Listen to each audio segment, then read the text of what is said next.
ya advertía hace 2300, 2400 años, decía, las bellas conversaciones sanan el alma. Qué lindo eso, ¿no? Como una especie de fluvio que emana o dimana, ¿no?, de esos encuentros. Egregor, le llamaban algo así a la entidad que se crea a partir del encuentro de un grupo de personas. Vieron que hay un clima, un espíritu, un alma que se crea a partir de un encuentro de personas. Pueden ser 3 personas, 7 personas, o un país, o una nación, un pueblo. Hay un espíritu.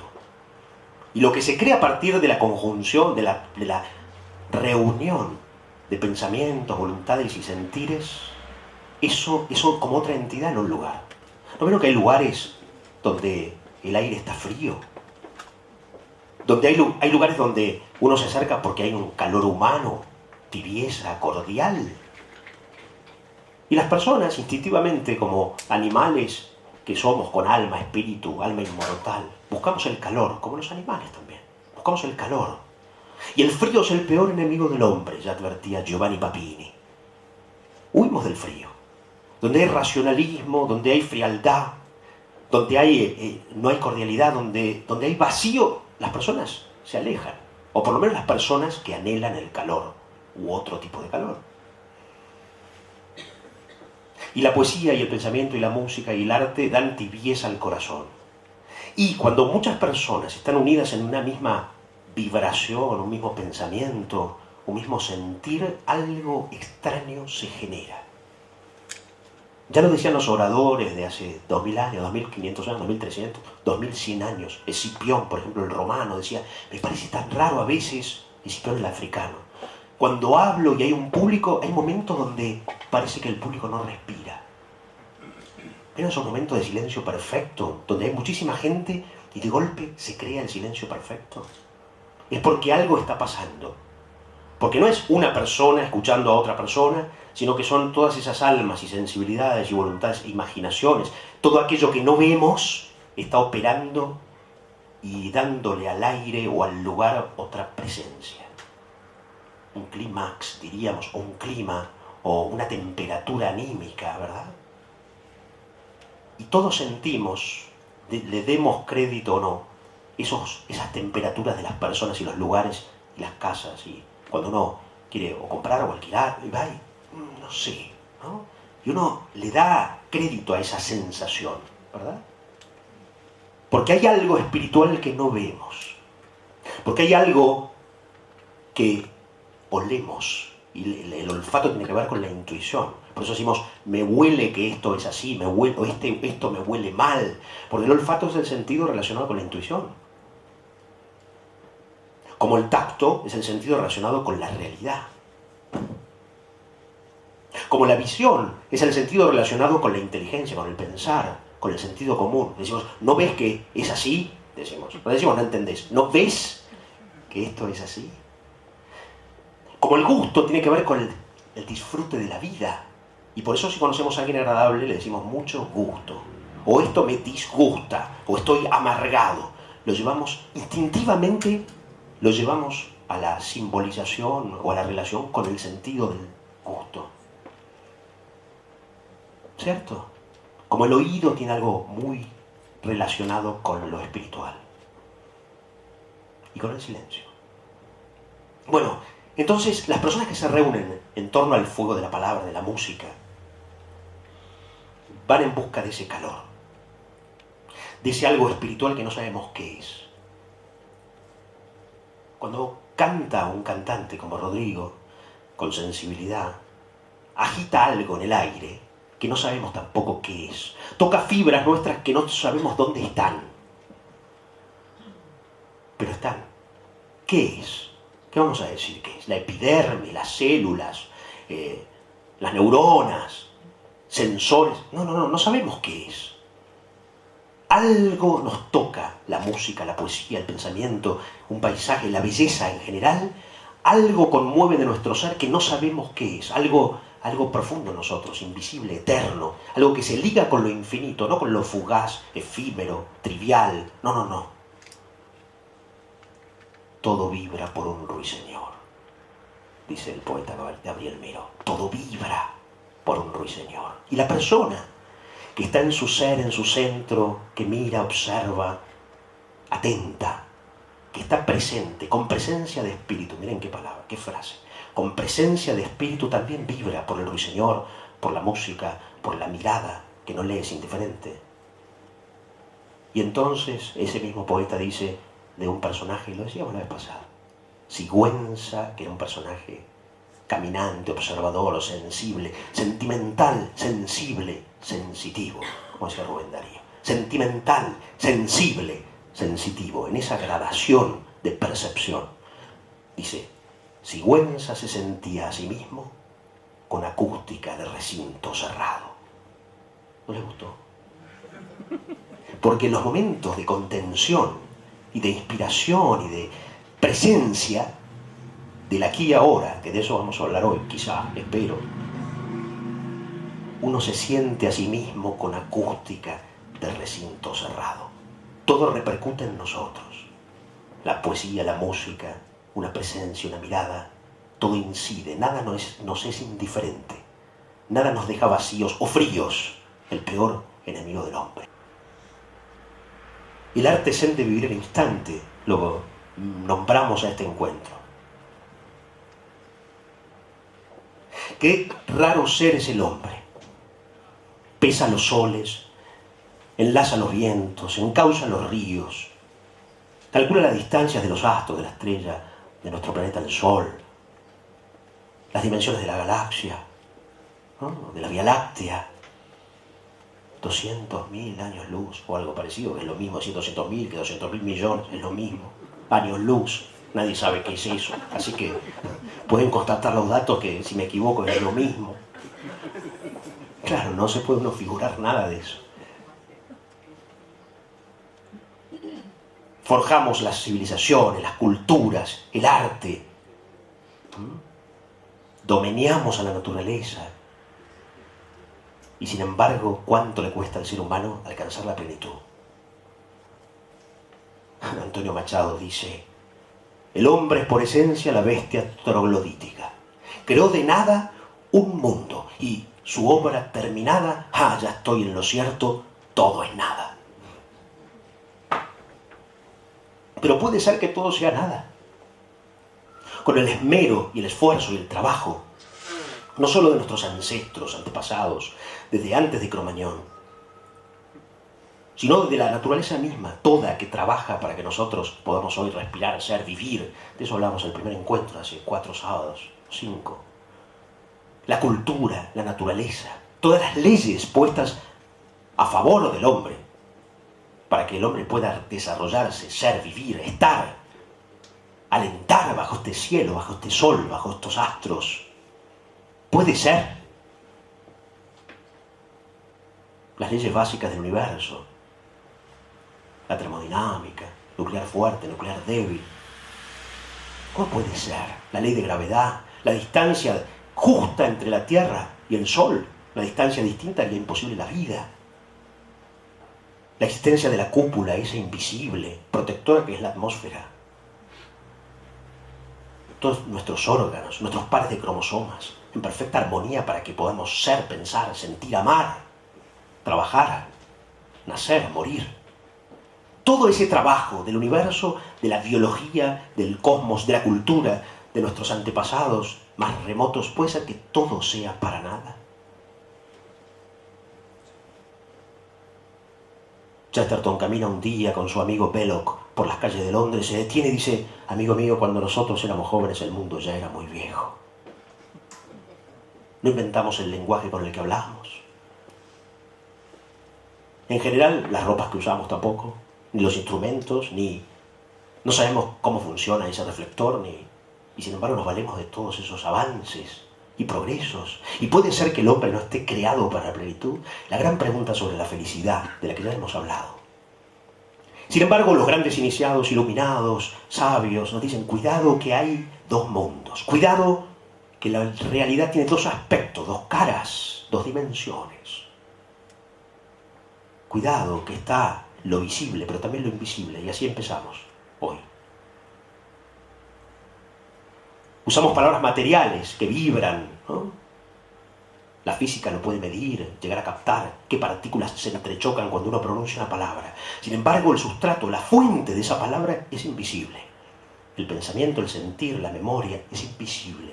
Hay una realidad espiritual. Despertar a la realidad de esa dimensión invisible, los hindúes le llaman precisamente despertar. Los griegos le llaman conocimiento. Todo tiene su trasfondo, su otro lado. Y nos separa del otro lado el espesor de una llama apenas, dice el poeta. Está la materia, pero está el espíritu, ¿cierto? Y la materia, ya los físicos nos dicen, cuidado que la materia en su trasfondo es evanescente, casi que linda con el vacío. Los cuantos, que son materia y energía a la vez. ¿Se acuerdan que la vez pasada hablamos de eso? Está el cuerpo, pero está el alma. ¿Y qué es el alma? Hace muchos años, yo estaba dando clases en el Colegio Patagónico de Bariloche, hace como 20 años, o 18 años. Y yo tenía un alumno que no participaba, me acuerdo que se llamaba Ismael. Era blanco, parecía salir de un cuadro del Greco, ¿vieron? Con la cara estirada. Dicen que porque el Greco tenía presbicia o algo de eso, entonces pintaba, bueno, no sé. Yo creo que no, que era que pintaba almas flamígeras, no arrebatadas por el furor divino. Y buscaba y sacaba a los locos del hospicio de Toledo para usarlos de modelos, para sus santos, para sus iluminados. Esos locos de Dios tenían como modelos locos de Toledo. Después les daba una plata a la gente del manicomio, del hospicio, y los sacaba y los pintaba. Bueno, Ismael, menos mal que no me escucha Ismael todo esto, pobre. Me fui, no tiene nada que ver por Ismael. Simplemente tenía la cara alargada, muy pálido, con esa palidez un poco fosforescente, verdosa, y nunca hablaba. Pero siempre hacía algo raro, me pedía el reloj. Profesor, ¿me presta el reloj? Sí, no sé por qué. Y después me lo devolvía. Esas cosas, ¿no? De conexión, de comunicación, raras. Bueno, y yo estaba un día dando una clase de filosofía, eran chicos de 7º grado, y digo, ¿qué es el alma? Ismael levanta la mano y digo, sí, anda al baño. Siempre salía. Entonces se queda sentado y yo sigo hablando. Vuelve a levantar la mano. Nunca había hablado, me pasó 8 meses, nunca había hablado. Y me hacía acordar tanto al conde de Orgaz y todo eso, que decía, pobre hombre. Bueno, entonces vuelve a levantar la mano y le digo, sí, Ismael, ¿qué pasa? Y solo dice esto: es el fantasma del cuerpo. ¿Qué cosa, Ismael? El alma. Yo había preguntado hace un rato, ¿qué es el alma? Y se despachó con una definición más que platónica, ni Platón se le ocurrió. Entonces yo ya lo quería sacar, ya me daba miedo, decía, andate, querés salir, andate. Un monstruo, el fantasma del cuerpo. Y nunca me olvidé de la definición. El alma es el fantasma del cuerpo. Brillante, no está ni en el Fedón de Platón. Bueno, nunca más pregunté esas cosas por las dudas. Pero cuestión que el alma y el cuerpo. ¿Y el cuerpo qué es? Porque decíamos la vez pasada también, perdón que me cite a mí mismo, es horrible cuando dice, como decía yo, como digo yo, es espantoso, ¿no? Puede decir como dice Platón, pero esas personas que se citan a sí mismas. Pero como estamos todos los sábados, cuando cae un avión y no queda ni una partícula de un cuerpo, al menos no visible, ¿no? Entonces decimos, ¿qué es el cuerpo que lo percibimos tan sólido? Y sin embargo, si cae un avión no queda nada. ¿Por qué? Porque el cuerpo se esfuma, pero el alma queda. Pero el alma queda. Y el cuerpo que lo percibimos la realidad penúltima no es la realidad penúltima. No es la realidad penúltima. Y los iniciados de todos los tiempos, y los filósofos y los sabios dicen, el primer camino en la iniciación espiritual es saber que no somos solo nuestro cuerpo. Ese es el primer paso. Cuerpo y alma. Está el cuerpo visible, que parece por momentos, claro, nos sentimos que sin nuestro cuerpo no somos. Sin embargo, nuestro cuerpo es apenas una fantasmagórica materia vibrante y evanescente, que con la muerte se deshace, se esfuma, desaparece. En los Upanishads, libro sagrado de la India, hay algo tan lindo como esto. No es el amor a un esposo lo que hace querido a un esposo, sino el amor al alma que hay en el esposo lo que hace querido a una esposa. No es el amor a una esposa lo que hace querida a una esposa, sino el amor al alma que hay en la esposa lo que hace querida a la esposa. No es el amor a los hijos lo que hace queridos a los hijos, sino el amor al alma que hay en los hijos lo que hace queridos a los hijos. No es el amor a todo lo que hace querido a todo, sino el amor al alma que hay en todo lo que hace querido a todo. ¿No le gustó? No nos podemos ir. Qué lindo, ¿no? Qué simple, simple como un anillo, diría Juan Ramón Jiménez. Simple como un anillo.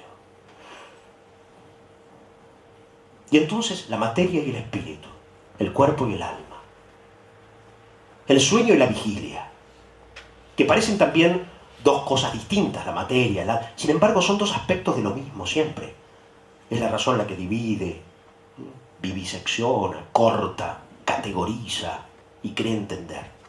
Sin embargo, el sueño, la vigilia. William Shakespeare dice, estamos hechos de la madera de los sueños. Y Calderón, ¿se acuerdan? La vida es sueño. Y Machado dice, es muy lindo dormir, pero más lindo es soñar, y más que soñar, despertar. Ya lo dice búdicamente.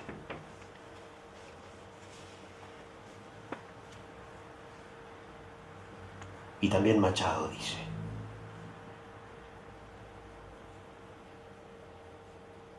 anoche soñé que oía a Dios gritándome, ¡alerta! Luego era Dios quien dormía y yo gritaba, ¡despierta!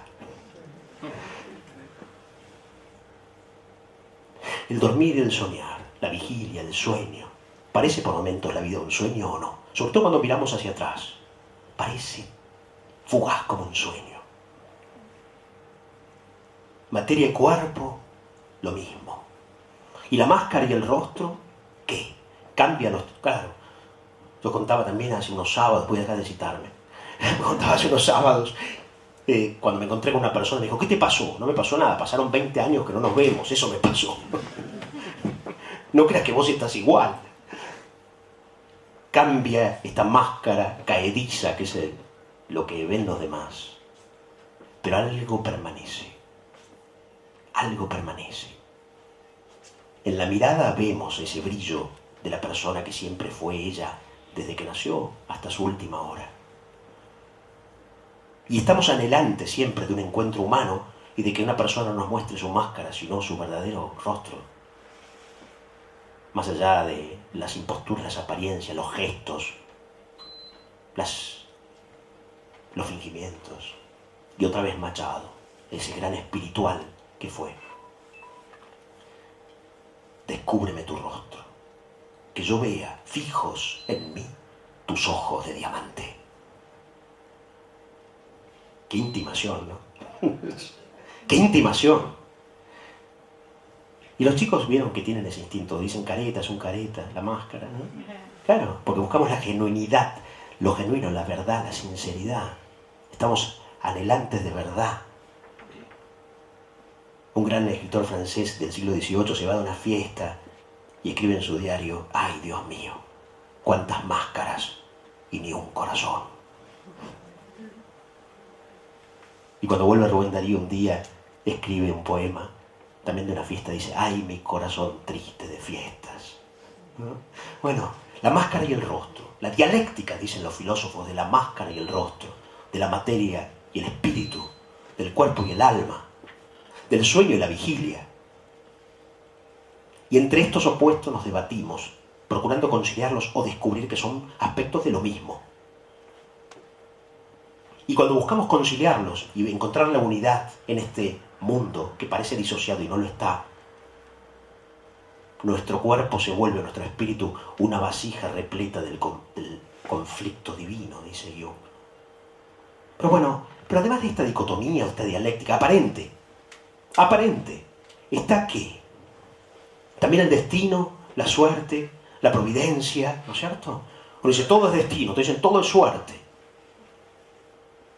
Como quien dice, bueno, la vida es una misteriosa trama de azar, destino y carácter, dice otro filósofo.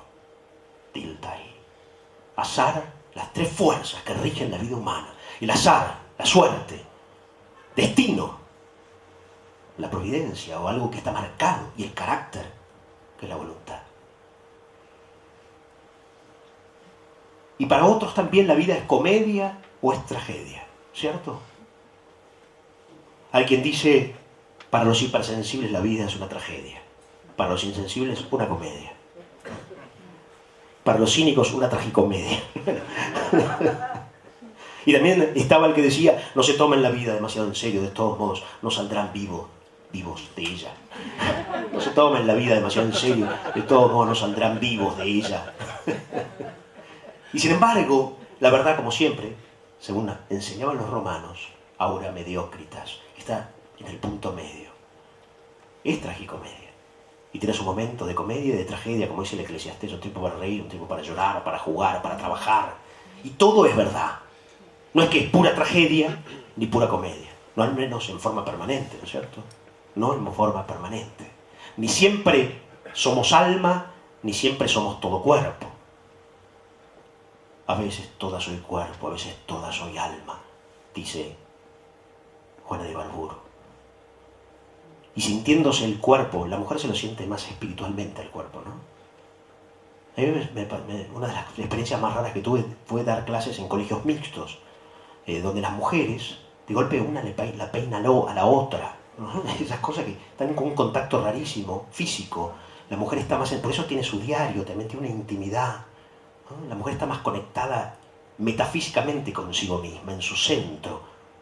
Por eso un filósofo decía que las formas curvas de la mujer remiten a que es un ser más centrado, más concéntrico. Y si tiene su diario y el hombre no, es porque pone registro, deja registro de su vida interior, espiritual, de sus sentires, ¿no?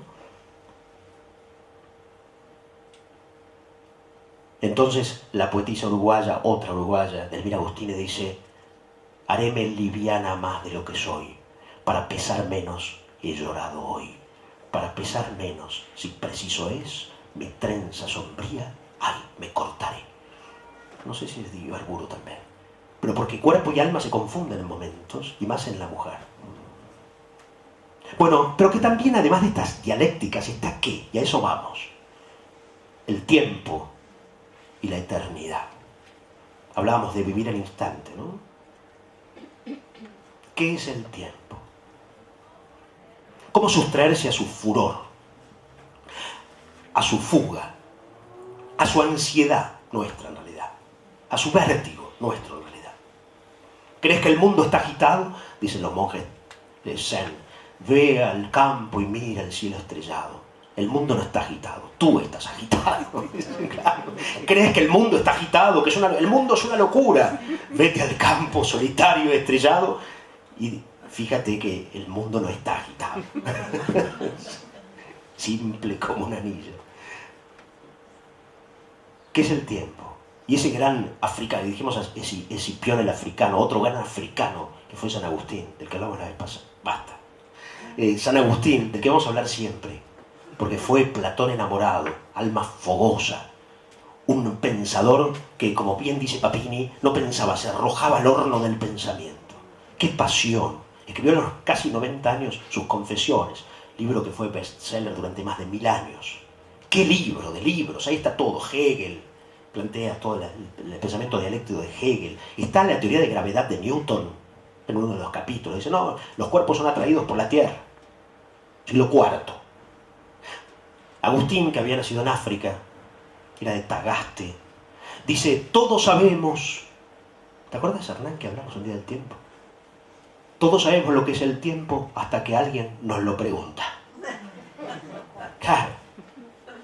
Todos sabemos lo que es el tiempo hasta que alguien nos lo pregunta.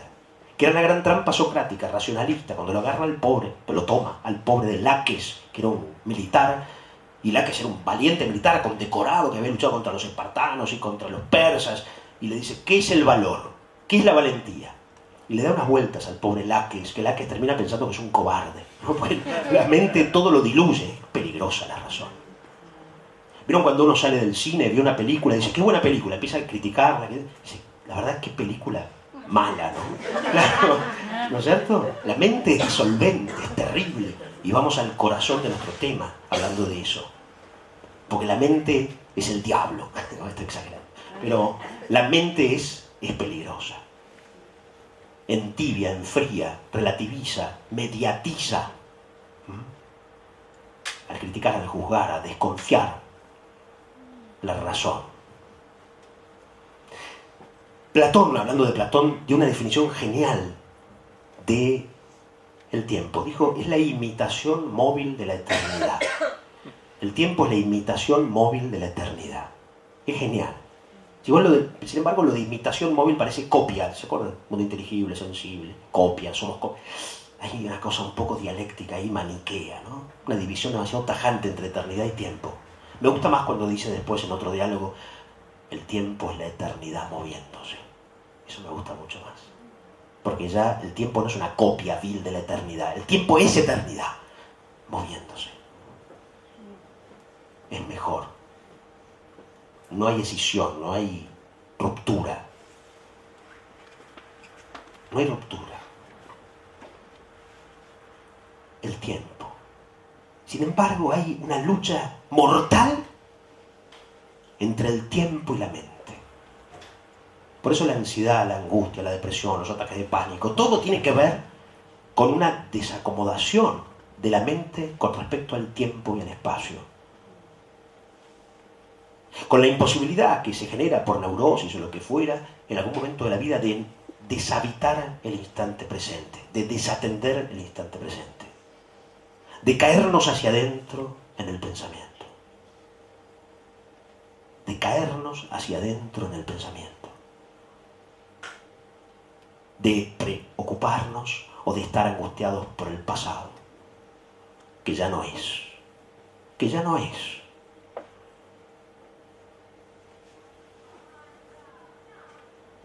Dichoso el árbol que es apenas sensitivo, y más la piedra dura porque esa ya no siente.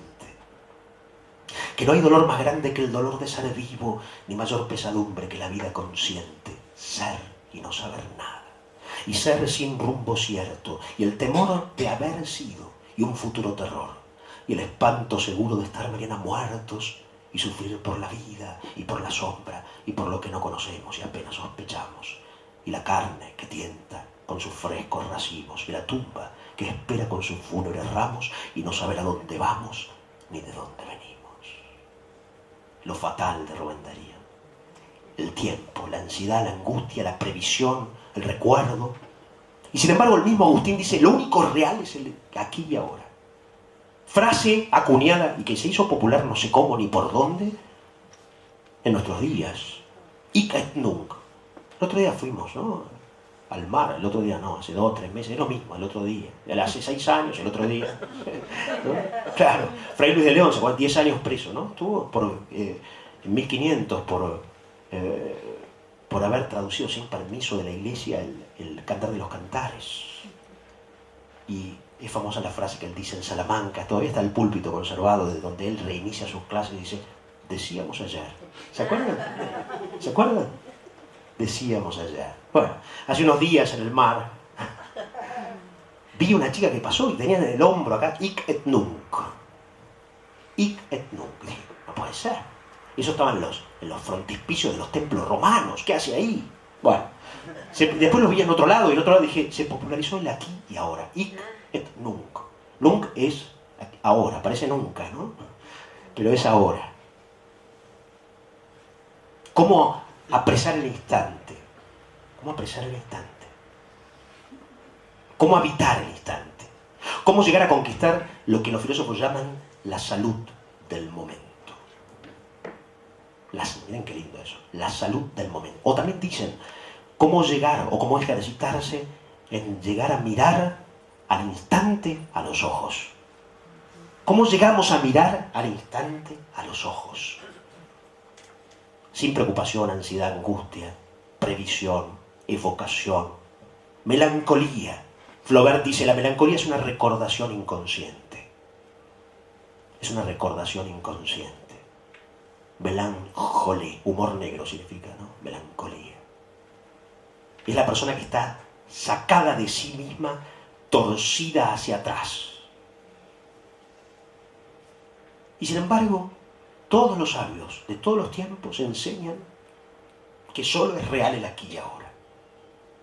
Pero la mente nos boicotea y nos arroja hacia afuera, hacia la periferia, no hacia el centro eterno, inmóvil, desde el que es posible ser, amar y estar, sino hacia el afuera, hacia la agitación, la alienación, la angustia, el pánico. Hay una especie de pulsión mortífera del ser humano y que a lo mejor es consecuencia de que la vida es acción y hay fuerzas centrífugas que nos sacan por fuerza hacia afuera. Y entonces ejercitarse en ese adentrarse y volver al centro. Y como dicen los filósofos zen, retornar la mente perdida al ser es todo un ejercicio que si uno no lo hace conscientemente, quizás no lo logre, salvo algún iluminado que nació así, pero no es la mayoría. Retornar la mente perdida al ser. Y fíjense que solo la filosofía zen, desde mi punto de vista, desde lo que conozco, se preocupó y puso el eje de sus reflexiones en vivir el instante, en salirse o no caer en la trampa de la temporalidad, de la ansiedad angustiosa y de la razón. Solo la filosofía zen. No por nada, porque la filosofía zen, o en la filosofía zen japonesa, confluyen distintas corrientes milenarias de sabiduría. El budismo, el confucianismo y el taoísmo. La filosofía zen recoge estas tres corrientes y solo se aboca, se afana por encontrarle ¿qué? La vivencia a la hora. ¿Y cómo hacemos?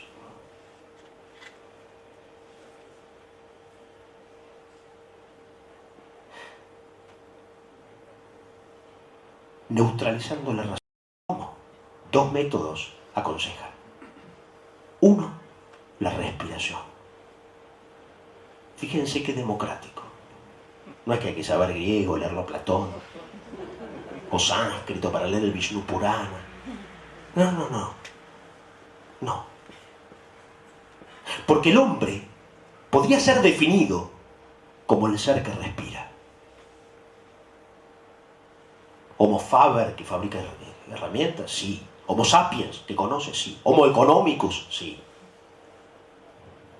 Homo creator, que cree, sí. Pero también podría ser definido como el ser que respira. Porque el animal jadea, pero solo el hombre puede hacer consciente la respiración. Y acá, respirar, invisible poema, dice el poeta Rilke, Rainer Maria Rilke. Y acá entramos en un misterio que de tan cercano, de tan doméstico, de tan al alcance de la mano, no lo vemos quizá tan fácilmente. ¿Se acuerdan del cuento de Edgar Allan Poe? La carta robada, que nadie la encuentra porque estaba sobre la mesa o sobre la chimenea. Como estaba ahí, nadie la veía.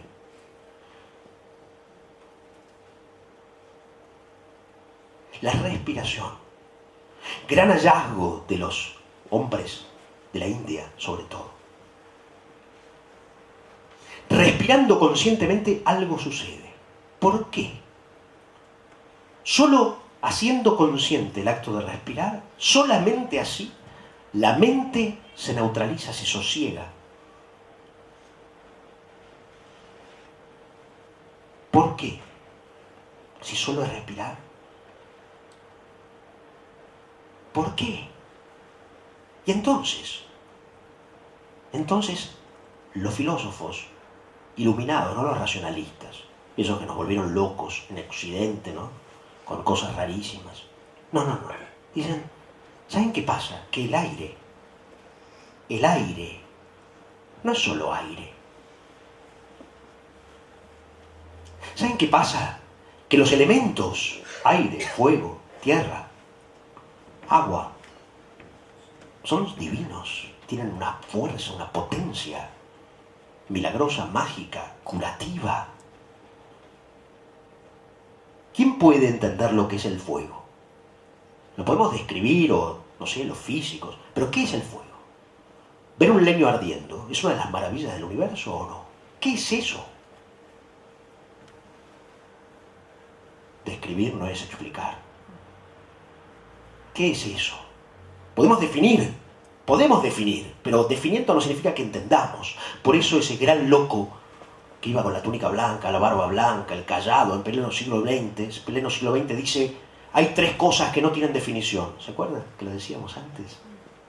El yo, el ser y el olor de las lilas. Definime el olor de las lilas. No se puede. Porque el olor de las lilas es el olor de las lilas. O de las rosas, o de los jazmines, o del ciprés. No tienen definición. Ni el yo, ni el ser, ni el olor de las lilas. Ni el tiempo. Que sé que es hasta que alguien me lo pregunta. No podemos saber qué es el aire. Pero sabemos que el aire tiene una potencia curativa. Sabemos que el aire que respiramos nos anima y anima todo lo vivo. El oxígeno. No es solamente aire. ¿Entienden lo que digo?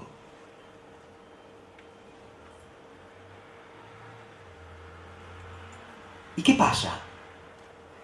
Que hay una sutil y milagrosa e incomprensible y suprarracional alquimia cuando ese aire que nos vive, que nos anima, que nos respira, que nos es. En los manuales de medicina, una vez espié uno, decía vivir es respirar. O no, si hay algún médico acá. Vivir es respirar. Así definían antes en los manuales de medicina la vida. Vivir es respirar. Y cuando alguien muere decimos, expiró. O no. Soltó el último suspiro. Y cuando alguien está inspirado, poseído por un Dios, decimos inspirado. Un soplo divino lo posee, como un fuego. Porque en realidad también los elementos son lo mismo. Aire, agua, tierra. Son lo mismo. Distintas manifestaciones de lo mismo. Expiró. Estoy inspirado. Y en la Biblia leemos Spiritus ubi vult spirat. El espíritu sopla donde quiere. Y el espíritu de Dios se cernía sobre las aguas. Bueno, el espíritu es relacionado con un soplo, con el aire, con el viento. Con el soplo. El verbo es soplo, es aire. Entonces, ese aire que nosotros respiramos, dicen los filósofos, es un intercambio constante entre mi ser y el alma del mundo. No es algo mecánico. Sí, la respiración compromete la presión sanguínea, los músculos abdominales, los latidos cardíacos, ¿no es cierto? El latido, perdón. El pulso cardíaco. Pero, además de eso, de tener una función, sí, vitalizante, anima, da vida, no es cualquier cosa. Ahora, pasa algo raro, milagroso, extrañísimo, que Buda lo descubrió hace 2500 años. Lo popularizó, lo democratizó y hoy recién estamos nosotros llegando a eso. Que respirar vigoriza, vitaliza, renueva las energías profundas de nuestro cuerpo, biológicamente hablando, psicológicamente hablando. ¿Por qué? Simplemente porque al hacer consciente la respiración, ese aire se convierte en otra cosa. Como cuando se somete el agua a una temperatura, si es fría se convierte en hielo, si no se evapora. O como decía ese gran físico del siglo XX, Schrödinger, cuando él dice, el observador modifica lo observado. ¿Se acuerdan? El observador modifica lo observado. Y también las personas nos modifican a nosotros con su sola presencia. Sin que hagan nada. Por estar ya nos modificaron nuestro estado, nuestra temperatura anímica. No te quiero solamente por lo que soy, sino por lo que soy yo cuando estoy contigo.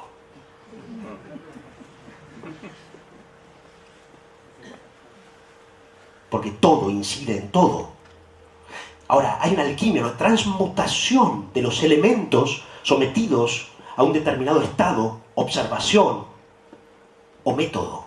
Entonces, Si yo a la respiración cotidiana, donde mi cuerpo intercambia en forma permanente su ser con el alma del mundo, y eso es lo que nos vitaliza y nos vigoriza, y nos es invisible poema de respirar, dice Rilke, ese intercambio con el alma del mundo, Prakriti, dicen los hindúes, o Shakti, que es el elemento femenino, el alma del mundo, con el espíritu, Purusha, ese intercambio permanente, esa pulsación de mi ser, que es y se anima gracias a ese intercambio, a ese maridaje, a esa nupcia permanente, a ese enlace permanente. Cuando yo lo hago consciente, como una especie de transmutación alquímica, ese aire se convierte en un fuego sutil, en una especie de alimento que me vigoriza, como la amrita de los hindúes. ¿Se acuerdan que los dioses dan el alimento divino o el maná? El aire deja de ser solamente aire para ser lo que más profundamente es en esencia. Un fuego vigorizador, un soplo divino. Un algo que me transforma, que me mueve. Lanza del Basto, ese loco italiano noble, el del ser y las lilas, Lanza del Basto, escribió grandes libros, sobre todo El umbral de la vida interior y Peregrinación a las fuentes, de su peregrinación por la India. Una vez paró acá, venía acá y paraba una familia de Buenos Aires, cerca de acá, en San Telmo en realidad. Y resulta que este hombre a la noche se fue a meditar, Lanza del Basto, y se puso en posición de loto y bueno, el hijo de la familia fue y dijo, ¿necesita algo? No, gracias. Cuando volvió a la mañana a despertarlo, seguía en la misma posición. Y se levantó, se despertó y dijo, dormí solo 2 horas, dijo Lanza del Basto. Y estaba vigoroso como nunca, porque había respirado, había enlazado la respiración, había transmutado el aire en fuego espiritual. Y sus células, su cuerpo, sus huesos, su mente estaban renovados. Cualquier persona que en un estado de agotamiento se sienta o se acuesta a respirar conscientemente, a oír la respiración y a someterla a medida, renueva sus energías al poco rato, ¿o no? Y es magia. Es magia. La mente se neutraliza. El aire se convierte en fuego espiritual. El alma del mundo nos renace, nos renueva, nos purifica.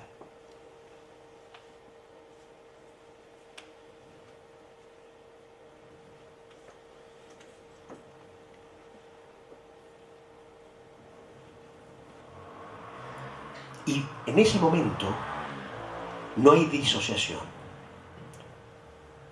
No hay disociación. Hay un habitar en forma perfecta al instante. Somos. Porque nos retrajimos al centro inmóvil de nuestro ser, donde nada cambia. ¿Vieron un niño que se sube a una calecita? ¿Qué pasa? Si es chiquito y se está parado, le decimos que se agarre al centro. Esas calecitas que se agarran y se impulsan desde el medio, ¿vieron? Porque si va al borde, la fuerza centrífuga lo va a despedir. Si está en el centro, no. Si está en el centro, no. ¿Cierto? Porque en la periferia, la fuerza centrífuga es más fuerte. Nos expulsa, nos saca, ¿cierto? Pero en el centro, no. Parece uno no moverse. Como el ojo del huracán que dicen que es sereno, silencioso y sereno. Ahí el tiempo no transcurre. Y diría un gran poeta francés, es ahí donde el tiempo no corre, brota. Brota, porque brota del centro, del fondo. Es la eternidad moviéndose, no es la fugacidad alienándonos. Bueno, dicen los filósofos zen que ejercitándose en enlazar la respiración, uno se ejercita en habitar la eternidad, lo eterno, el instante, en volver a uno mismo. Y desde ese lugar, al retornar al mundo externo, es posible haber neutralizado, disuelto la angustia, el temor, la mente disolvente.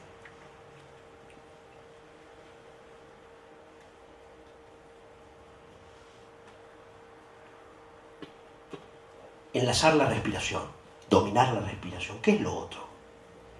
¿Qué es lo otro? Lo otro es mucho más difícil. Eso no es que sea fácil, pero lo otro es más difícil. Pero cuando se hace no lo es. Es difícil pensarlo, ¿no es cierto? Lo otro es llegar a no pensar demasiado. Miren qué simple. A abocarse a una tarea suspendiendo dos cosas, dicen los filósofos zen. Y ya voy dejando en esta primera parte y lo retomamos en la segunda. Porque tomando vino nos vamos a entender mejor. Pero dejo ahí, latiendo esta cuestión. La otra vez dije picando porque era el día del mundial. Ahora digo latiendo, que es más poético.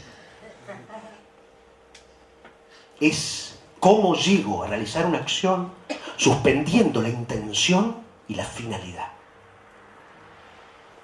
¿Cómo llego a realizar una acción, trabajo, creación, amor, suspendiendo la intención y olvidándome de la finalidad? Haciendo las cosas solo por hacerlas, sin preocuparme del resultado.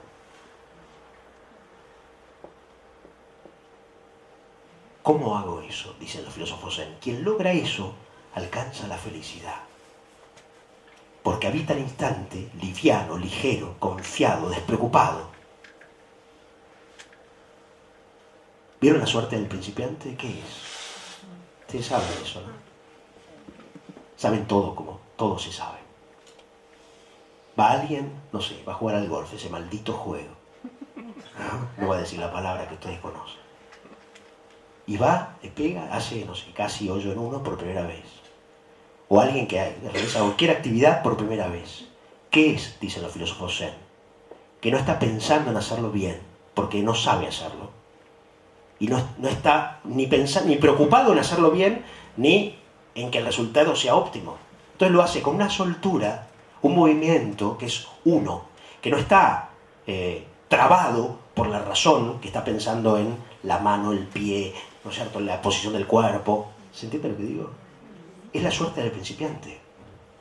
Que no es suerte, es que esa persona no está atrapada todavía por la razón y el ansia de perfección. Y parece ser que en toda actividad uno empieza por esa suerte de principiante, pasa por la complejidad para retornar de nuevo a la simplicidad o simpleza primera, original.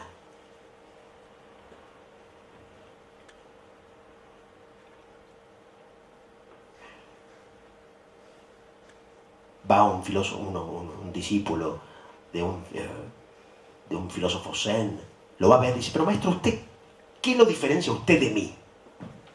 Y el filósofo dice, ¿por qué? Y porque usted está siempre contento, plácido, sereno, hay problemas políticos, sociales, hambrunas, y usted siempre está sonriente. ¿Por qué? Si usted y yo somos iguales. Dice, no somos iguales. ¿Ah, no? ¿Qué? ¿En qué somos distintos? Cuando yo como, como. Cuando duermo, duermo. Y cuando hablo contigo, hablo contigo. Claro. Está ahí con todo su ser en cada cosa que hace. En cada cosa que hace.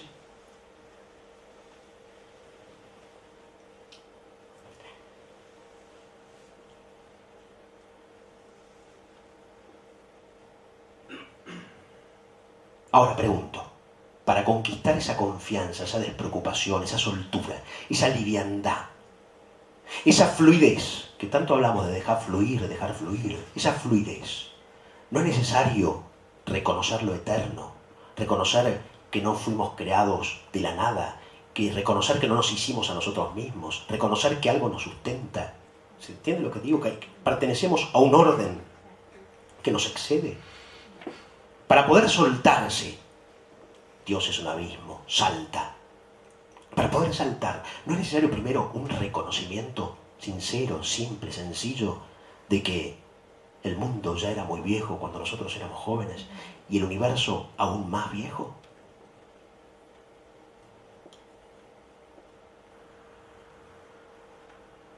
Tomemos un poco de vino. Gracias. Muchas gracias.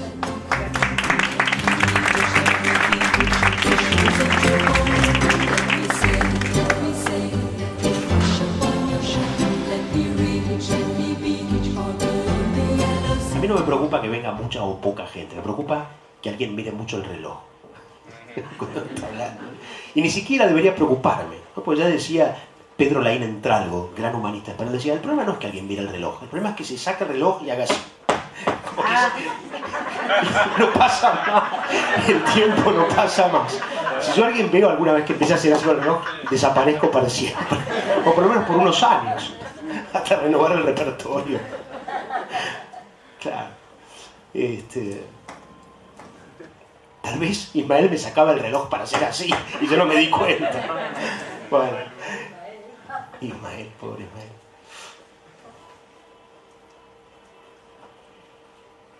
Les voy a dejar un enigma mientras escuchamos a Rodrigo Mora, que es una de las claves más importantes que ha dado el pensamiento universal a los hombres, en una sola frase.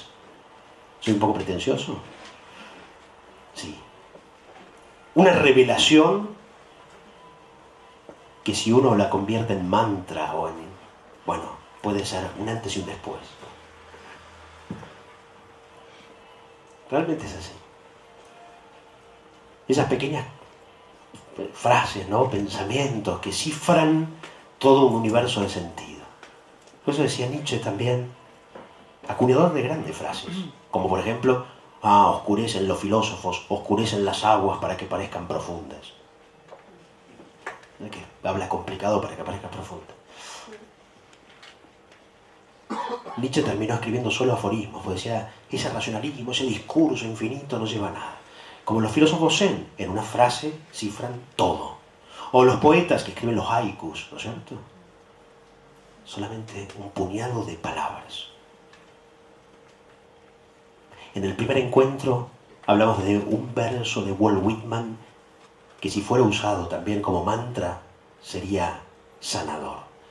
Dice, inmensa fue la preparación de mi ser. Que hablábamos de la cultura, el universo, la biología, todo trabaja para que nosotros seamos, existamos, vivamos. ¿Puede ser todo un sinsentido? No, ¿por qué? Porque inmensa fue la preparación de mi ser. Y cálidos y amables los brazos que nos contuvieron. El desvelo de nuestra madre, nuestro padre, nuestros amigos, de los que nos recibieron cuando nacimos, de los que nos cuidaron durante años y educaron. Puede ser que todo eso caiga en la nada. Inmensa fue la preparación de mi ser.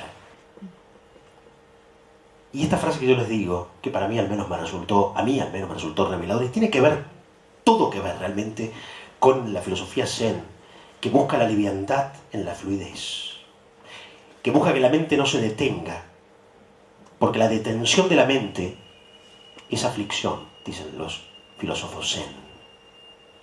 Detenerse es aflicción. Imagínense si Rodrigo Mora, cuando canta, está pensando cómo mueve el brazo, o cómo pone la cabeza, o cómo abre la boca. Indudablemente puede equivocarse, o trabarse, o su voz no fluir como fluyó. Si un actor, decíamos, se sube al escenario, está pensando en su cuerpo, difícilmente se mueva con naturalidad. En cambio, la persona que suspende y se entrega y no piensa, y es despreocupada, se siente ligera y obra con naturalidad. La suerte del principiante que decíamos. Y confía.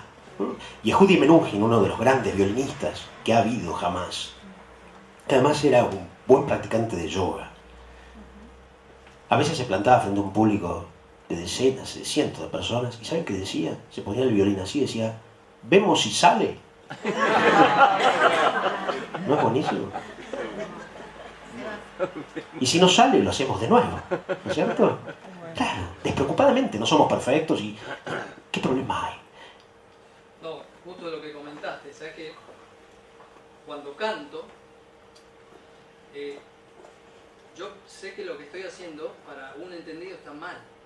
Justamente, por ejemplo, el agudo recién del final, que a mí me gustaba cómo sonaba. Digo, si esto estuviera en una audición, en un teatro, me hubieran dicho, tenés que girar, bajar la mandíbula hacia el pecho, claro, y ahí sale. Claro. Pero ahora trato de hacer lo que a mí me haga sentir bien. Perfecto. Que obviamente la nota salga, ¿no? Claro, claro. Pero abro la boca para el costado cuando dicen que hay que abrirla para abajo. Claro. todas esas cosas que pasé por todo ese camino que vos decís y ahora canto porque me gusta. De hecho no me contratan más. No. Pero sos feliz. Acá te vamos a invitar siempre, pero nos encanta. Pero claro,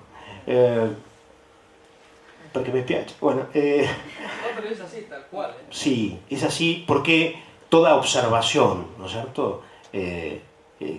Hiperconsciente sobre un acto, un movimiento, bueno, mata la espontaneidad, se pierde el espíritu de infancia, la presencia de espíritu de la que hablamos y se entrega. Y bueno, y si no sale, no importa. Una vez vi en una entrevista que hicieron a Anthony Hopkins, hablamos cuando hablamos del tema de la sincronicidad también, que él en una entrevista dice, bueno, ¿usted cómo supera o cómo es espontáneo y natural cuando actúa? Y él dijo, es muy simple. Pienso que si no hago yo ese papel, no importa, que lo hará otro. Si a mí no me sale, lo hace otro. Y si yo me muero, también lo va a hacer otro. Y Hollywood, y el cine, y todo va a seguir igual, ¿no es cierto? Entonces esa despreocupación, eso es un pensamiento budista, ¿no? De cierta forma, ¿no? Y ahí voy a nuestra frase. Cuando es una frase con una pregunta retórica. La pregunta retórica, ustedes saben, es cuando ya la respuesta está implícita en la pregunta, ¿no? Nos lanza una de las grandes mentes del siglo XX y jamás habidas, brillante, Chesterton, lanza un interrogante inquietante e imposible de responder, pero él tiene la respuesta. Dice, ¿saben ustedes por qué los ángeles vuelan? Claro, está el que no cree en los ángeles, está el que cree en los ángeles pero no cree que vuelan. Es una pregunta difícil, ¿no? Pero no importa. Sabemos que son los ángeles. Supuestamente las alas son algo simbólico, ¿no es cierto? Al pobre Greco, que hablamos de él con Ismael. Un día lo invitar a Ismael, pero no sé dónde está. Debe estar allí en Toledo. Cuando el Greco pintó a los ángeles con alas muy grandes, lo llevaron a juicio en la Inquisición. Dijo, ¿por qué le pone esas alas gigantes? ¿Qué quiere decir eso? Son alas materiales. Y el Greco se defendió a sí mismo en ese juicio. Salió airoso, dijo, no, las alas son un símbolo, no es que los ángeles tengan alas. Las alas son un símbolo del vuelo espiritual, ¿no? No es que tienen alas. Bueno, pero Chesterton, después de unas buenas cervezas, andaba siempre bastante en ese estado que debería ser nuestro estado natural, ¿no es cierto? Claro, Kazantzakis decía, si yo hubiese hecho el mundo o a los hombres, lo hubiese hecho un poquito mejor. Lo hubiese hecho a los hombres en el punto anímico en el que uno no llegó a la ebriedad, pero está ahí. ¿No es cierto? Entonces, ese estado, ¿no? Que no dura mucho, lamentablemente, porque uno después cae en el sopor, o en la depresión, o en la carcajada alienante. Pero si uno pudiese estar en ese punto, ¿no? Bueno, Kazantzakis decía, yo hubiese hecho a los hombres así. Bueno, Chesterton escribía ahí, ¿no? También, siempre, y a veces se nota. Hay que decir que se nota, porque empieza a hablar y delirar y decir, ¿a dónde va? Bueno, entonces lanza al mundo un interrogante, un enigma, una pregunta, ¿no? Como la esfinge, ¿se acuerdan? Adivina o te devoraré. ¿No? Edipo, ¿se acuerdan? Cuando va y pregunta a la esfinge, no, la esfinge le pregunta a él. Para ser el rey de Tebas, el que descubre el interrogante, será erigido el rey de Tebas. Sófocles, ¿se acuerdan? Sófocles, que cuenta la historia. Y la esfinge le dice, ¿cuál es el animal que camina al amanecer en 4 patas, al mediodía en 2 y al atardecer o al anochecer en 3? Y Edipo es el hombre que gatea, después camina por cielo, después usa bastón. Y ahí se suicida la esfinge y él es el rey de Tebas. Pero por haber querido saberlo todo y desafiado el misterio del universo, se casa con su madre sin saberlo, ¿no? Bueno, no importa, eso es para otro encuentro pelunante. Bueno, y así pregunta, como una esfinge, ¿saben por qué los ángeles vuelan? Y este inglés, de origen más escocés, ¿no? Que por eso también tenía esa... No por nada. Keith era, ¿no? Keith Chesterton. La madre era escocesa, no importa. Pero, claro, por los escoceses, los irlandeses, ¿no? No importa. Dice, los ángeles vuelan porque se toman a sí mismos a la ligera.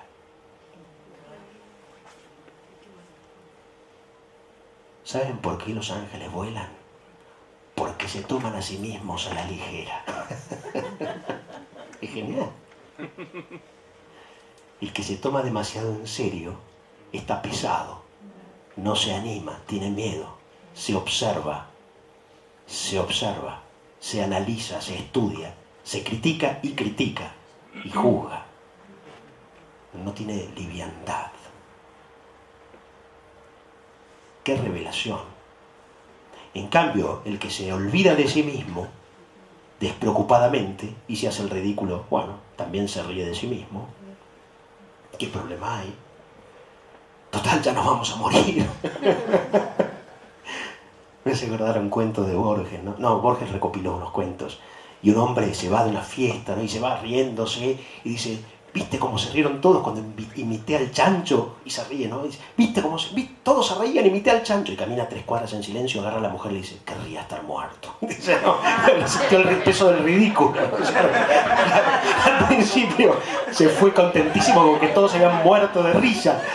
A las 3 cuadras dice, querría estar muerto. Bueno, porque se toman a sí mismos a la ligera. Es genial eso. Y la filosofía Zen va a eso. Cómo me olvido de mí mismo y no me observo. Y me entrego y confío. Y a ver si sale. Y a ver si sale. Es todo lo mismo. ¿Qué han estado pensando? O no pensando. Acuérdense que los filósofos Zen dicen que hay que hablar sin pensar.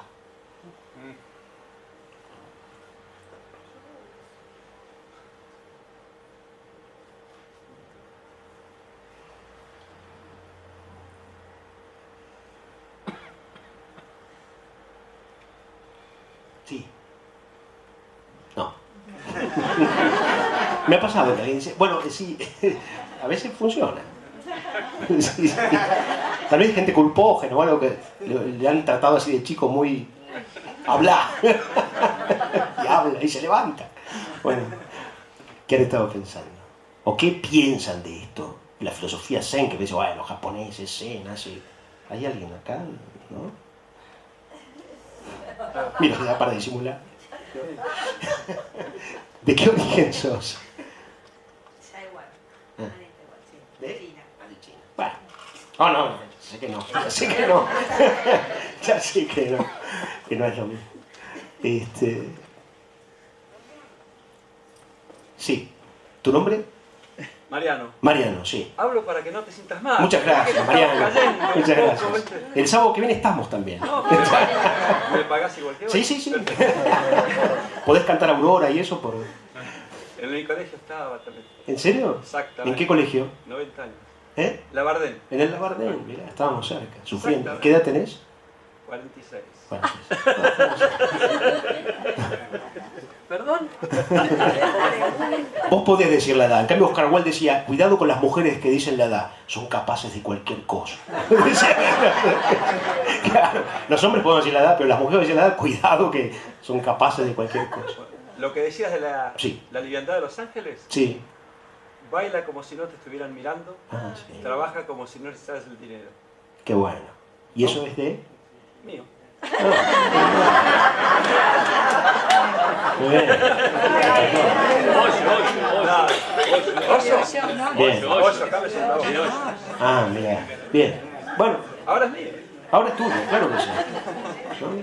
El que lo interpreta lo hace propio. ¿O no? ¿O no? ¿Tu nombre es el papá de Claudio? Néstor. Néstor, que vos sos amante de la música clásica. A mí los nocturnos de Chopin me parecían tenebrosos, aburridos, hasta que lo escuché por Horowitz. Que Horowitz, otro, ¿no? Claro, otro, que se inspiraba y se entonaba, ¿no?, para tocar, sí, terriblemente.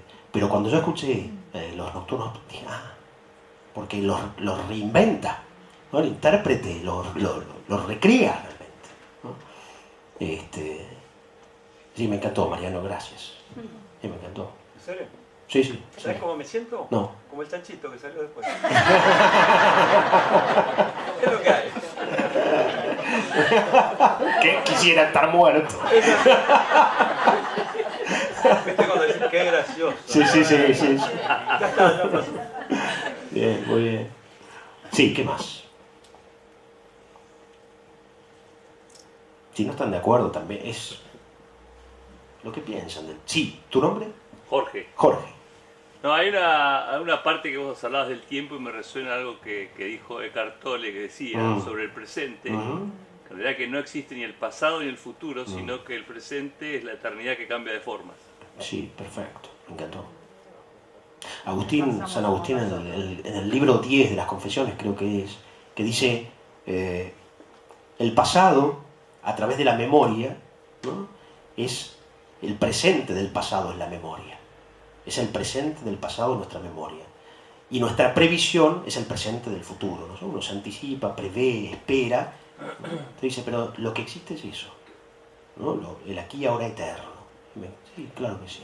Sí, No, ustedes vuelan muy alto. A mí me gustaba de San Agustín cuando dice, ama y haz lo que quieras. sí, claro. Impresionante. No, claro que sí. Ama y haz lo que quieras, ¿no? Que es como no poder hacer nada casi. Claro, perdón, pero sí. ¿Por qué se refuerza? O sea, yo quizás no lo estoy comprendiendo del todo y me ha costado mucho asimilarlo, pero ¿por qué refuerza aquí y ahora? ¿No es lo mismo? ¿Hay alguna otra manera de estar aquí sin el ahora o en el ahora sin el aquí? ¿Cuál es la explicación de aquí y ahora? Es interesante la pregunta. La verdad es que nunca lo había pensado. Esto es lo terrible de la vida y secundaria, que uno improvisa y que nunca antes alguien me hizo esa pregunta ni yo la tuve que contestar, pero... Vengo de parte de Ismael. Gracias. La venganza. Chica, vos sos la mamá, ¿no? Sos la mamá. Sos la mamá de Ismael. Así todo llega a su momento, ¿no? La venganza es un plato que se sirve frío, ¿no es cierto? ¿No? Y también decía Oscar Wilde, perdona siempre a tus enemigos. No hay nada que detesten más. Perdona siempre a tus enemigos. No hay nada... Claro, alguien que te ofende, te insulta, te perdono. Imagínate. ¿Quién sos para perdonarme? O sea, es peor que decirle, ¿no? Y también decía Oscar Wilde, perdona siempre a tus enemigos, pero nunca olvides sus nombres. ¿No es cierto? Sí, bueno, la venganza es un plato que se sirve frío, ¿no? Terrible eso. Sí, aquí ahora, bueno, es interesante, claro, tiempo-espacio, ¿no? Tiempo-espacio. No sé. Lo que sí sabemos es que hoy el espacio-tiempo pasan a ser categorías, ¿no? Ligadas mucho más, y a lo mejor antes ya también se sabía. Ya no se habla de tiempo y de espacio, ¿no? Como la física y la química un día también empezaron a hablar de físico-química, ¿no es cierto? Entonces la conciliación de las disciplinas y demás.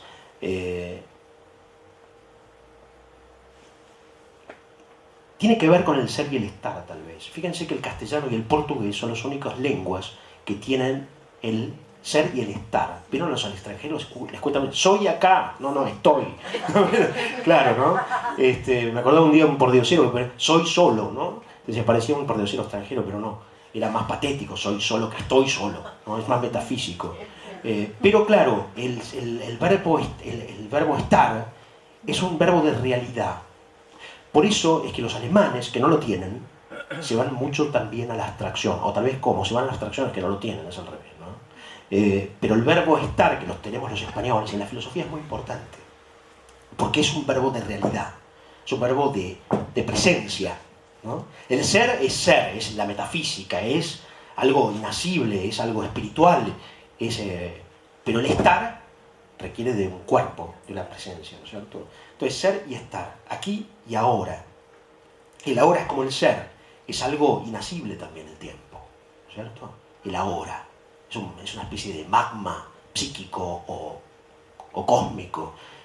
Pero el aquí es un estar, el aquí es un estar. Entonces, es muy importante. Fíjense que cuando uno lee a un filósofo español o un filósofo alemán, no es lo mismo. El español es más realista. El alemán es más racionalista, más abstracto, con todo lo bueno que ello también implica, ¿no es cierto? Pero el verbo de realidad. Como el tacto, que decíamos antes, es el sentido de la realidad, ¿no? El tocar. Tomás, que quiere tocar las llagas de Jesús resucitado, ¿no es cierto? ¿Era Tomás? Sí, ¿no? Quiere tocar. Para saber que es verdad, quiere tocar. ¿no es cierto? Con ver, oír, no, quiero tocar. Sí, ¿alguien le levantó la...? Sí. No, pero bueno, lo respondiste. El aquí, pienso que es ahora, en este lugar, y el ahora, el tiempo. En el tiempo, ahora. sí. Claro que, como todo lo dialéctico, son aspectos de lo mismo, ¿no es cierto? Se dice que la cruz es un símbolo también, ¿no?, de la eternidad y de la temporalidad. La verticalidad, ¿no?, que une lo divino con lo humano, y la horizontalidad, que es lo terreno, el ahora, ¿no es cierto? Sí. Malila. ¿Escuchaste hablar del desdoblamiento del tiempo? Sí. Ahora se está hablando mucho. Sí, escuché y algo leí. Prigogine, premio Nobel, ¿no?, de física, habla de eso y habla de la reversibilidad del tiempo también, que ya Einstein lo planteaba, ¿no? Lo que pasa es que son temas muy abstractos y además, cuando uno los empieza a entender, como Hawking con su historia del tiempo, rematan con una fórmula matemática, claro, ¿no? F1 más O, entonces, F1, no, venía entendiendo hasta que me pusiste la fórmula matemática, ¿no es cierto? Entonces los físicos que hablan de ellos sobre todo, ¿no? Schrödinger, Einstein, Prigogine. Yo me compré una enorme colección de físicos filosóficos, algunos que se convirtieron al budismo, como Schrödinger creo. Y sí, hay uno cree entender, pero es difícil, ¿no? Sí. ¿Qué más? No se guardan nada. Bueno, nada no, pero ¿qué están pensando?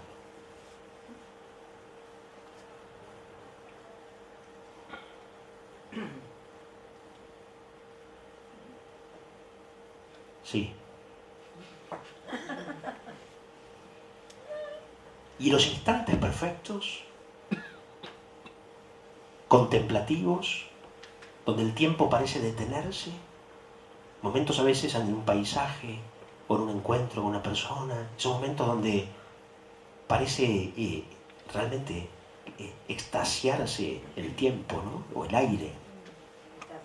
Momentos de eternidad, ¿no? Unamuno dice, una vez estaba en el campo en Castilla, mirando el paisaje, y tuve el presentimiento de lo eterno, ¿no? Un instante donde el tiempo no pasaba y todo parecía ser ahí en forma total y absoluta, ¿no? Y no quería salirse de ese estado de completitud. Hay momentos así, ¿verdad? La hora séptima le llaman algunos. La hora séptima, ¿no? Hay momentos así, perfectos e inolvidables. Y yo contaba alguna vez que esos momentos perfectos a veces nos dan la revelación de lo divino en lo humano, de lo eterno en la temporalidad. Y es bueno recordarlos y tenerlos presentes. Y no negarlos, y no olvidar lo que uno experimentó, saboreó en esos instantes de eternidad. Que no nieguen la sombra lo que he visto en la luz. ¿Qué dice San Agustín, no? Que no nieguen la sombra lo que he visto en la luz. ¿No han tenido instantes así? ¿Cuáles? Era una trampa todo esto para que cuenten. ¿Alguien? Sí, ¿tu nombre? Sí, Alicia. Alicia. Un instante así, yendo en la rosilla en los penitentes. Ajá, sí. Era una cosa así. Y bueno, pues estabas desprendida de la tierra, Sí. ¿no? Que yo les contaba el punto de vista de Sirio que dicen los filósofos, ¿no? La mirada de altura. Cuando uno se desprende, toma distancia, ve. ¿Ah? Momentos de eternidad, ¿cierto? Y a veces son, la mayoría de las veces, regalos. No es que uno meditó, se lo propuso, ¿no es cierto? Llegó solo y se fue solo. Hay que buscarlo. Sí. Bueno, ¿Quién más? muchos. ¿Muchos? ¿Quién más recuerda un instante de eternidad para compartir? Sí. Un abrazo especial. Bueno. Bien. No te abrazo a ti, dice Kazantzakis, ¿no? Abrazo lo eterno que habita en ti. Eso del Upanishad, ¿no? No es el amor al esposo, sino el amor al alma del esposo. Eso es lo mismo. Kazantzakis abraza a un amigo, así que Lianos, y le dice, no te abrazo a ti, abrazo a lo eterno que habita en ti. ¿No? Claro. Así que Lianos, que dijo eso tan lindo, le dije al almendro, hermano, háblame de Dios. Y el almendro floreció. ¿Se acuerdan? Sikelianos, el gran amigo de Kazantzakis. La mejor definición de Dios que ha dado nadie jamás. Le dije al almendro, hermano, háblame de Dios. Y el almendro floreció. Fíjense que no es una definición. Dios es una esfera infinita cuyos centros están en todas partes y su circunferencia en ninguna parte. Dios es el ser. Dios es la causa primera. Dios es... No, le dije al almendro. Hay más verdad ahí, ¿no? En el enunciado racional. Sí, ¿qué más? ¿Alguien había levantado la mano por ahí? Sí, Mariano. ¿Sí? ¿Mariano? Una noche estrellada en el mar calmo en un velero sin viento. Sí, sí. Sin viento. Sin viento. Ahí. Es importante. La calma, ¿no? La quietud. Fatiga tanto andar sobre la arena descorazonadora de un desierto, tanto vivir en la ciudad de un puerto, si el corazón de barcos no se llena. Miguel Hernández, ¿no? Vivir no, navegar es necesario. ¿Se acuerdan? El adagio del Renacimiento. Vivir no es necesario, navegar es necesario, haciendo el elogio de la aventura, ¿no es cierto? Sí.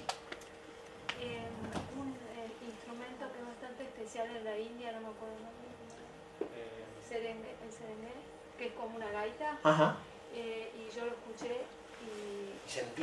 sí, me hizo llorar así automáticamente. No se detuvo el tiempo.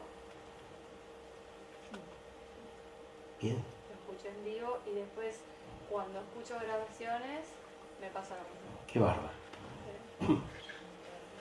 Las gaitas también. Y las Gaita gaitas. sola. Porque eso además, como la fluidez de los zen, la gaita tiene el sonido sostenido, que no corta. Sí, es- Que tu mente sea como la pelota en la corriente del río, dicen los filósofos zen. Es eso. El sonido de la gaita es eso, no tiene interrupción. Por eso puede llevar a un estado de exaltación anímica y de furor, ¿no? Lo que llama la música termátrica, ¿no? Que hace crecer la pasión, porque no se detiene, y ciertas voces también. por supuesto. Me atravesaste, Señor, con tu palabra y te amé. Dice Jeremías, ¿se acuerdan que decíamos? ¿No? Ciertas voces. ¿De quién es esta voz que va conmigo? ¿De quién es esta voz que me acompaña? ¿De quién es esta voz que cuando escribo me anuda el corazón y la garganta? ¿Qué dice Francisco Luis Bernardes? ¿De quién es esta voz? Converso con el hombre que siempre va conmigo. ¿Se acuerdan? Quien habla solo espera hablar a Dios un día. Bueno, sí. ¿Qué más? Sí. Yo quería... ¿Tu nombre? Federico. Federico. ¿Qué tal? ¿Cómo estás? Bien. Bueno, nervioso, me cuesta hablar en público, pero... No, por favor. Quería preguntar. Mira, antes que nada, yo le dije una vez a un profesor Saurí, un gran psiquiatra que ya murió, le digo, yo puedo hablar en público, pero si tengo que decir algo desde un público me late más fuerte el corazón. ¿Por qué? Entonces me dice, el por qué no importa, lo importante es que lo hagas, porque la vida tiene su cuota de temor y temblor. La cuestión es no dejar de hacerlo, hacerlo. ¿No? Interesante la respuesta. Sí. ¿Escucha o...? Sí, perfecto. ¿Decís por eso? No. No, lo del corazón, digo. Ah, el corazón del actor, ¿te acordás? Cuando entierra el asesino del cuento de Poe, entierra a su víctima, y cuando vienen las policías, los detectives, dicen, sí, está acá, este maldito, está acá, con su corazón latiendo, era el de él, ¿no? El corazón del actor. ¿No? Pensaba que era el corazón de la víctima enterrada. Sí, no era el corazón tuyo el que escuchaba, sí. No, un poco la pregunta es... cómo esto de la espiritualidad, que, como decía las Upanishads, no es a la esposa a la que ama, sino al alma de la esposa. Como toda la espiritualidad siempre hay como una tendencia a, entre comillas, despreciar lo terrenal o lo material y acercarse más a lo espiritual, ¿verdad? Al alma, siempre lo que importa es el alma y no el cuerpo. ¿Y cuál es como... ¿Qué hay con eso, no? También estamos en un mundo... Se entiende perfecto, Bueno, se entiende perfecto. Y te voy a contestar con dos cosas, si es posible. Y si, no sé si está bien o... A ver si sale. Borges, en un momento, estaba dando clases en la Universidad de Buenos Aires y entonces había muerto el Che Guevara y entonces entra un alumno, corta la luz, ¿no?, de la universidad, entran varios a distintas clases, Borges se queda ahí a oscuras y dice, se acabaron las clases, va a haber duelo por la muerte del Che Guevara, así que ahora vamos a estar todos a oscuras.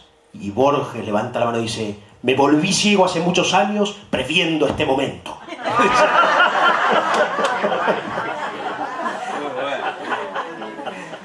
Genial, ¿no?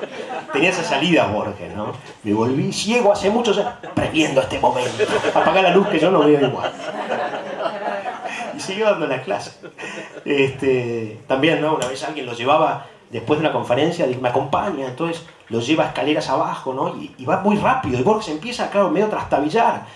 Y el que lo acompaña dice, maestro, vaya más despacio. Entonces dice, no, soy yo, es Newton.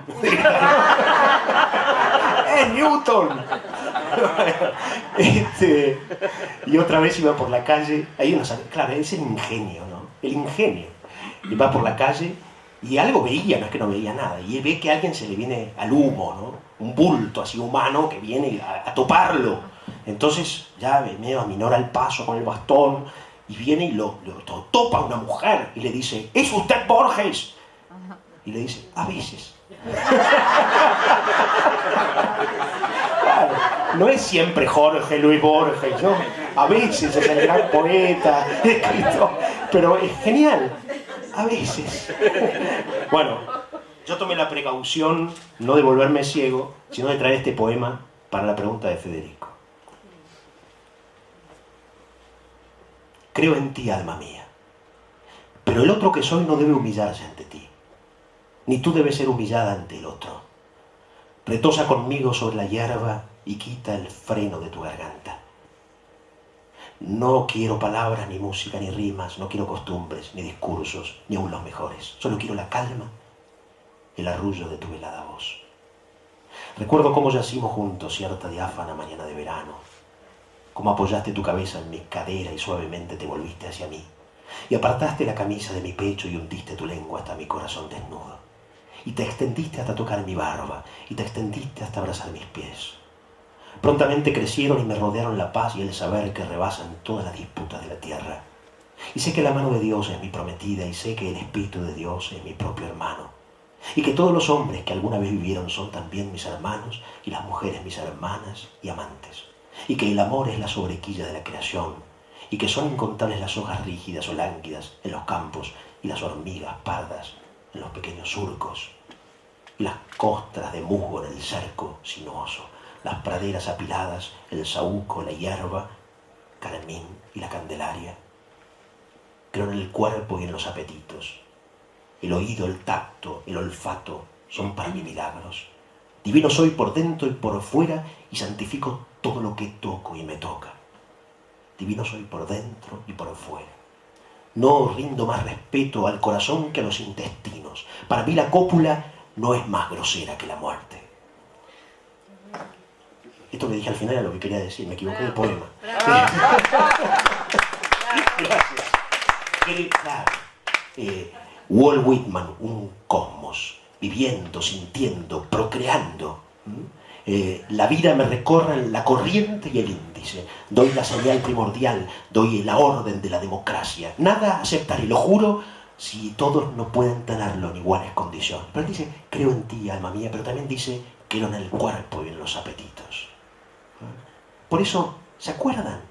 Sí, acá todos se pueden acordar, creo. De aquella serie, no, libro o serie, no sé, yo tenía el libro, creo que había una serie, que se llamaba Una leona de dos mundos. ¿Se acuerdan? El alma humana es una leona de dos mundos. Habita el cuerpo y habita el alma o a sí misma. Y ahí está. En realidad, el fin, dicen los alquimistas, de la persona es espiritualizar el cuerpo y corporeizar el alma o el espíritu. Ese es el fin penúltimo, el equilibrio. Para que Purusha y Prakriti, para que el espíritu o el principio masculino y el femenino se confundan, se liguen y den a luz lo que se llama el rebus, que es el resultado del proceso alquímico del que busca la sabiduría, es el rebus que es res bis, es la cosa doble. Es la persona completa, que aúna en sí lo femenino y lo masculino. No estamos hablando genitalmente, estamos hablando espiritualmente. ¿Se entiende lo que digo? Entonces, en realidad es el cuerpo y es el alma. Y el alma sola, sin el cuerpo, es un puritanismo, ¿no es cierto? Abstracto. La herejía cátara, ¿se acuerdan? Los cátaros, cátaros, en griego cátaros es puro, ¿no es cierto? Puro, los cátaros. No. Ni el cuerpo sin el alma, ni el alma sin el cuerpo, ¿no es cierto? Y por eso los filósofos cuando filosofaban, ¿qué hacían en los simposios o banquetes? Vino, música, mujeres bailando. Podríamos traer alguna vez a los poetas. No, pero claro, los sentidos y la filosofía y lo sublime y lo profano, ¿no es cierto? El alma es una leona de dos mundos. Y si falta lo uno, falta lo otro también.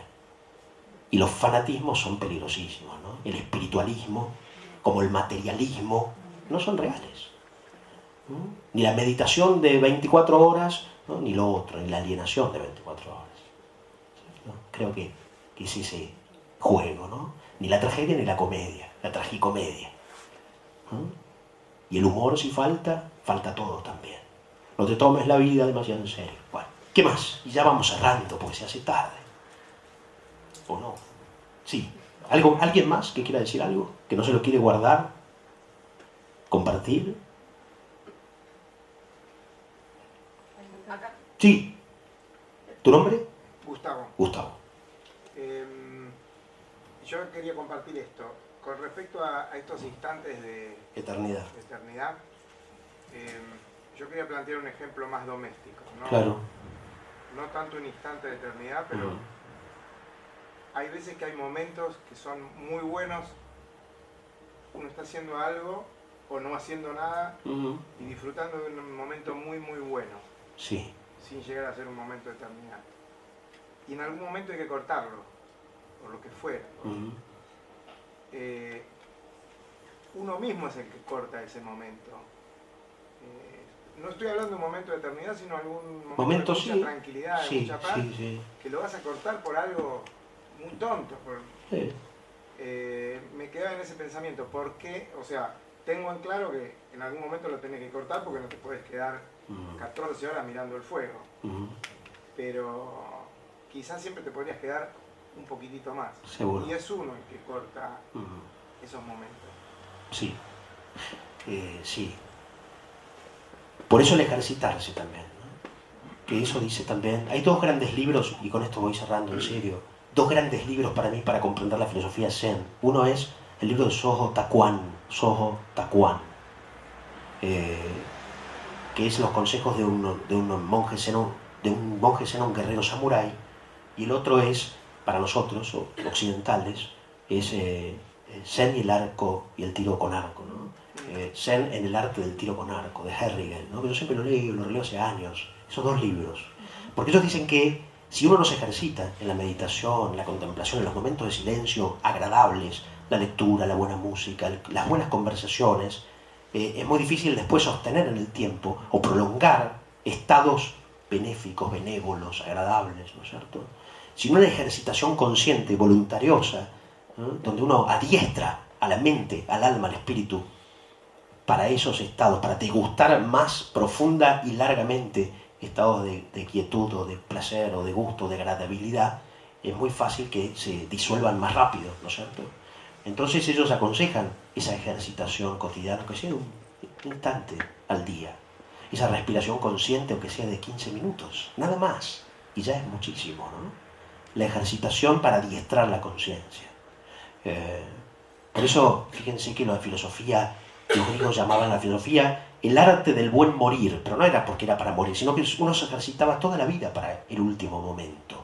¿Se entiende lo que? Para llegar plenos, ¿no? Vivos, como dice Jung, hay que llegar a morirse vivos, ¿no?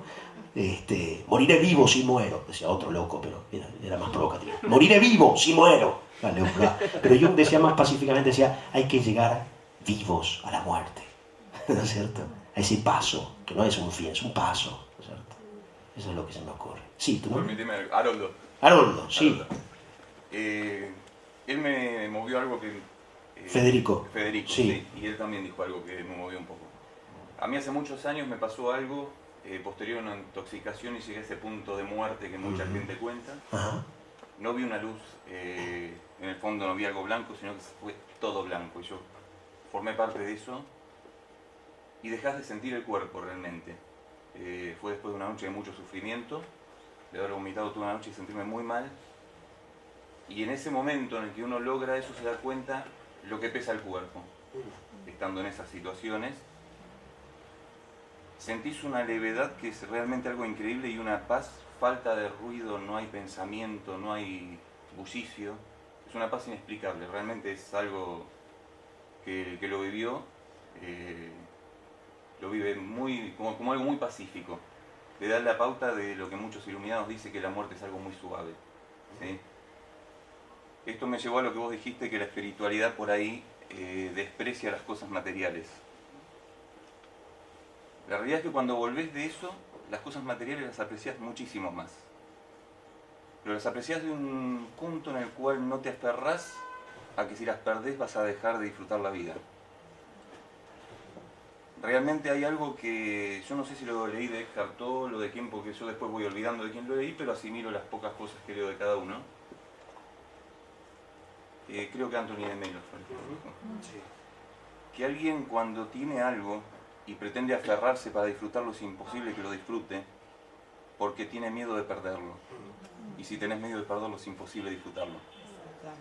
Te pasa con lo que tengas, material o hasta con un ser humano con quien compartas la vida. Vivirla así más sueltamente hace que realmente disfrutes todo. Y con esa relajación, es cierto que también las cosas se dan más fácil, ¿sí? Con respecto a lo que dijo él, de que uno arruina por ahí o corta el momento de disfrute de algo. Si yo me siento del fuego, sí es verdad que lo disfruto, pero me parece que se disfruta más si uno es consciente de su respiración en el momento en que ve ese fuego, y te da la pauta que por ahí lo que más estás admirando es lo que a vos te permite admirar ese fuego, es esa respiración. Si no la tuvieras, y si en este momento no tuviéramos aire acá, en 2-3 minutos estaríamos todos muertos. Ese aire y eso que entra por nuestra nariz es lo que hoy hace que todos nosotros podamos estar disfrutando este momento. Y hacernos conscientes de que no somos esto, somos este aire que respiramos. Ese momento de ver el fuego, uno puede cortarlo y seguir conscientemente respirando y agradecer que podemos seguir caminando. Y todas las mañanas despertarnos y nos regalaron un día más para disfrutar. Y para respirar. Exactamente. Muy lindo. Bien, gracias Haroldo. Gracias. Muchas gracias. Qué lindo. Sí. Quien lo probó lo sabe. O sea, el que probó eso lo sabe. Quien lo probó lo sabe. Bien. 2 cosas breves, claro, no digan nada más. Por favor, y encima si me voy con eso, que soy obsesivo, que a las 3 de la mañana sigo pensando lo que dijo Haroldo. Es terrible. Justo a mí me tocó ser yo. Bueno, y Haroldo decís eso y yo pienso en 2 cosas. Una, cuando decís la intoxicación, porque los alquimistas, los sabios del Renacimiento, de antes también, se inspiran los gnósticos en los egipcios, dicen, nuestro cuerpo en realidad está envenenado. Por eso nos enfermamos, por eso estamos tristes. Está envenenado, nos tenemos que purificar y purgar a través de la meditación, la oración, el dolor, la conciencia, el descenso a los infiernos, que descienden a los infiernos Cristo, Orfeo, o son despedazados, Osiris, Dionisos, la muerte para resucitar, ¿no? Entonces, pero me impresionó lo que dijiste de la intoxicación y esta revelación que tuviste, porque los alquimistas dicen, y Jung lo cita en Psicología y Alquimia, dice, nuestro cuerpo está envenenado. En realidad estamos intoxicados y tenemos que purificarnos. Y la respiración es una de esas purificaciones, esas purgas que uno hace, anímicas. Y para terminar con la poesía, porque esto es la sociedad de los poetas, dijiste algo que también me resonó hacia otro lado, hacia el amor. Que esto también es amor.